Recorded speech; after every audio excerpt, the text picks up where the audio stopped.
Greetings from the west coast of Sweden. This is Henrik Palmgren and you are listening to Red Ice Creations Radio. The website is redicecreations.com. That's REDICE creations.com.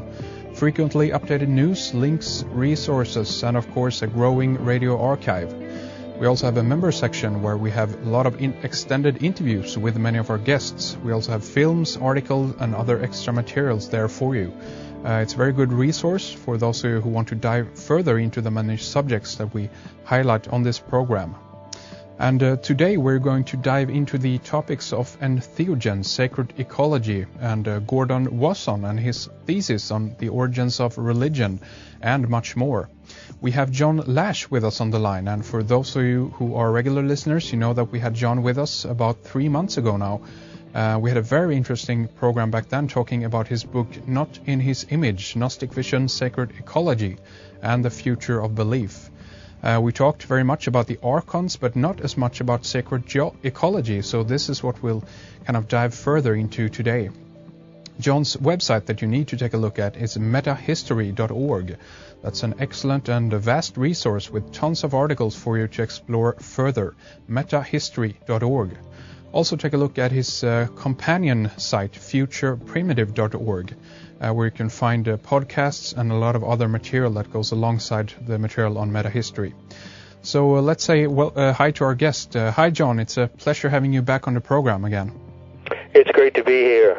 Thank you. Excellent, and great to have you back. I thought we'd begin this program to talk a little bit about Gordon Wasson and ethnomycology. For those who don't know, if you will, John, tell us a little bit of background on Gordon Wasson, if you will. Well, Gordon Wasson was a strange man in the sense that he was a very conventional man. He was a banker who worked in New York, a banker and a financier, and he died, I think, in 1986. He was a very conventional man who dressed very much as businessmen do and so forth. And yet it turns out that this man, Gordon Wasson, is connected with probably the most revolutionary event that happened in the 20th century, at least one of the most revolutionary events, and that was the discovery of the mushroom cult in Mexico, the mushroom cult of the Mazatec Indians, and consequently, subsequent to that discovery was, the whole psychedelic revolution of the 60s really came about through this strange banker named Gordon Wasson. That's interesting. And, I mean, I kind of have connected Gordon Wasson a little bit with the other man who wrote Sacred Mushroom and the Cross.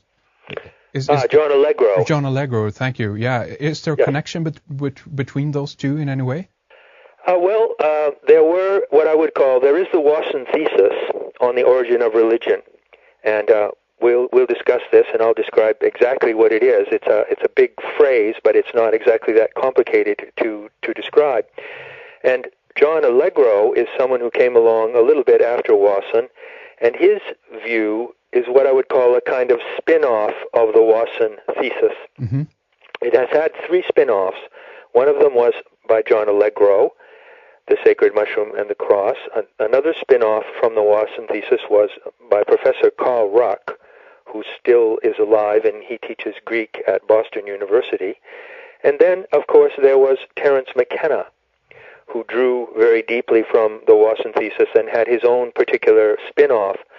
So since it was introduced in the early 1950s, several people have taken Wasson's idea and elaborated it in one way or another. I see.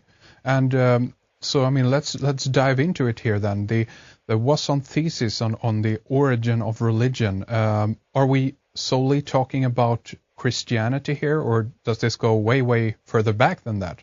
It goes back. We're not talking about the origin of religion in the sense of the building of the Temple of Solomon.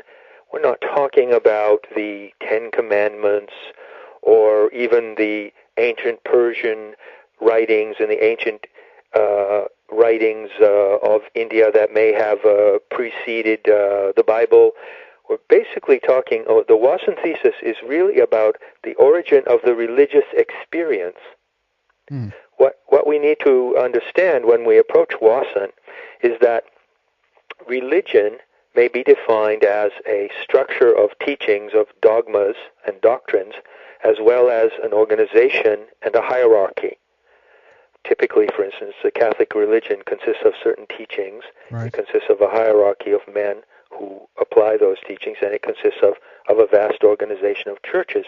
All of this is religion. And then you can look at Hinduism or any other kind of religion in the same respect.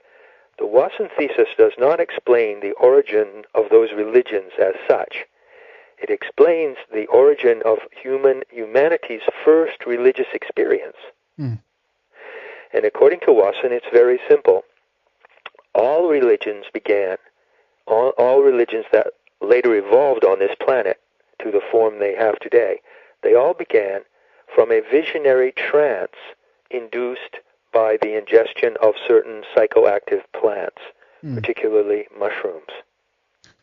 And these mushrooms, we're talking about the ancient cults here in a way.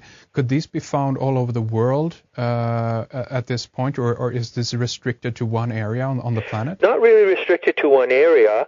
Wasson concentrated a lot on Russia and the Ural Mountains, and he concentrated on Siberian shamanism, and he concentrated on one particular mushroom called the Amanita muscaria, or fly agaric mushroom. Right. But then, strangely, there are some contradictions in Wasson's work, and it doesn't always hang together. The actual mushroom ceremonies that he himself experienced were in Mexico. Right. And in that case, he used a different species. He used the psilocybe species, or the blue-staining magic mushrooms that are, of course, well known around the world today. Those are the mushrooms that had been traditionally used by the Mazatec Indians in Oaxaca, the mountains of Mexico. Mm-hmm. And so, as the Wasson thesis, the general thesis, developed, it became obvious that different species of mushrooms could have been used in these primordial rites. Right. And because, South America is something, to me at least, that instantly comes to mind when talking about entheogens, and that has kind of been associated with it. But what you're saying here is that this is pretty much widespread across the globe then, right? It certainly is. There are very few places on the Earth, except in the remote areas of Alaska, in the Arctic, where some kind of psychoactive plants do not grow. And so whether it be ayahuasca in Peru and the Amazon, whether it be the psilocybin mushrooms that grow all over the British Isles, whether it be amanita, which grows in your area of the world as well, wherever there are fir forests. So there are many candidates. It's still under discussion which particular mushroom had inspired the first religious experience. In my view, I think it's logical to say that various kinds of mushrooms were involved, but the same religious experience came out of these different species. And would you say at this point then that is because it's the same psychoactive substance in all of them? Is that correct? Well, of course they have different properties, but primarily, for instance, Amanita muscaria has different properties than psilocybin mushrooms.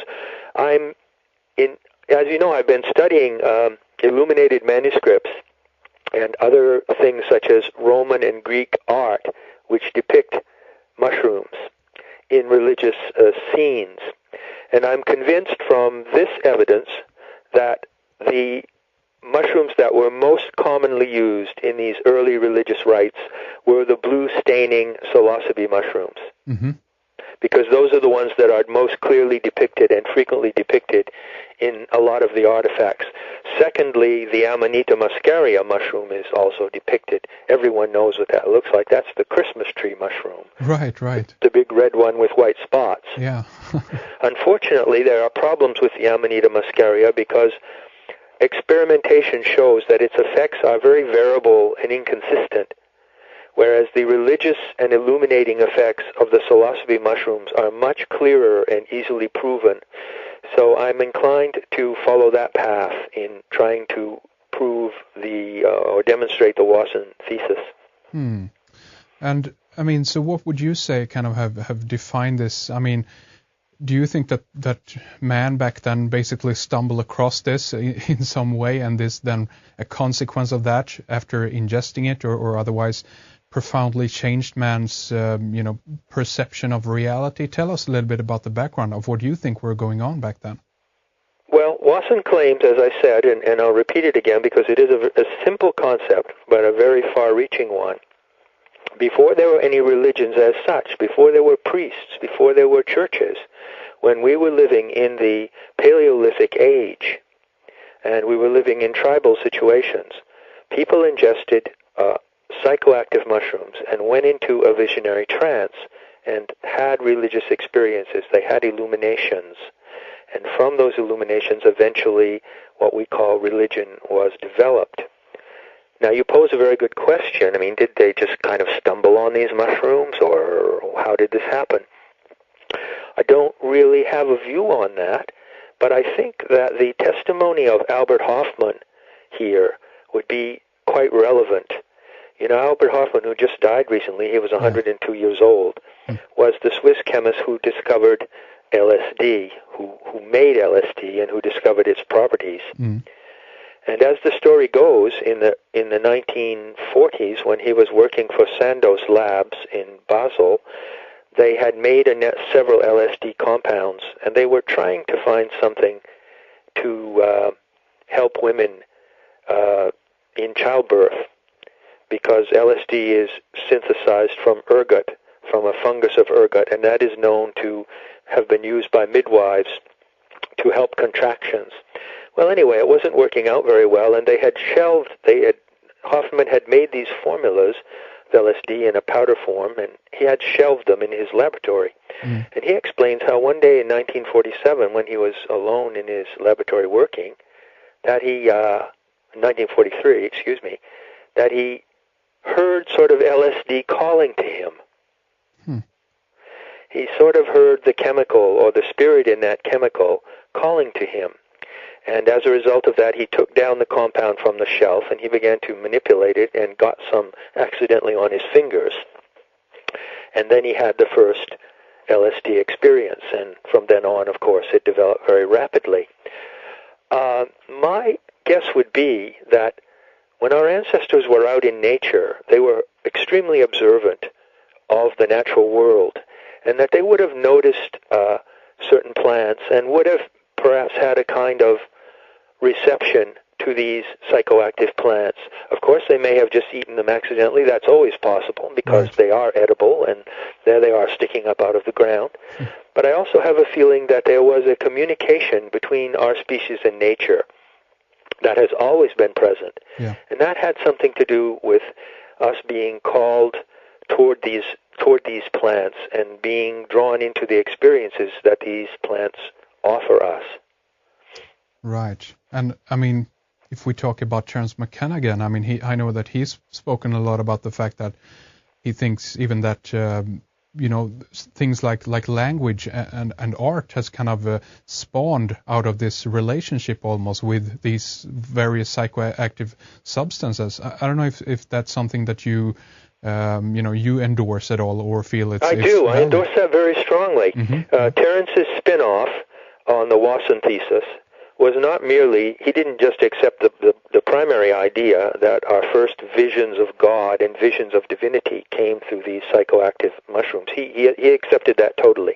But he went further than Wasson, and he said that probably our very brains and the circuitry of our neurological circuits that allows us to use language and to form symbols and create art was probably enhanced and